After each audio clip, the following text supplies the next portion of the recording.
মৌমাছির আক্রমণে আহত 20 জন, এর মধ্যে 4 জনের অবস্থা গুরুতর। এই ঘটনা দক্ষিণ জেলার অন্তর্গত উত্তর বিলুনিয়া গ্রামে।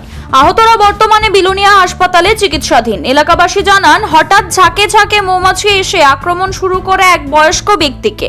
তার চিৎকার চেঁচামেচি শুনে এলাকার মানুষেরা ঘর থেকে বেরিয়ে আসার পর তাদের উপর আক্রমণ শুরু করে মৌমাছির দল।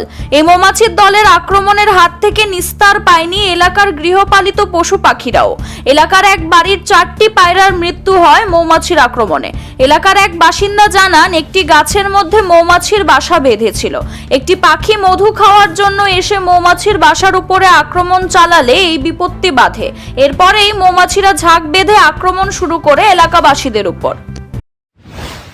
একদম বড় একটা জিজ্ঞাসা আছে, ওইটার মধ্যে একটা বড় মধুর বাসা আছে। তো হঠাৎ মনে হয় একটা পাখিটাকে বইছে, একদম খুব বেশি পরিমাণে মধুপোক এসে আমার বাবা ছিল আর বেশ পাড়া লোক 10-12 জন ছিল, সবাইকে একদম এলোপাতাড়ি কামড়িয়ে একদম খুব খারাপ অবস্থা। এখন বিলনা হসপিটালে ওরা অ্যাডমিট আছে। খুব বেশি পরিমাণে কামড়াইছে। কতজনকে? প্রায় ধরেন 15-20 জনের মতো কামড়াইছে। এটা কোন জায়গায়? এটা আমাদের গ্রামের নাম হলো উত্তর বিলনা ধরে আর কি। Siri TV, channel for news and entertainment.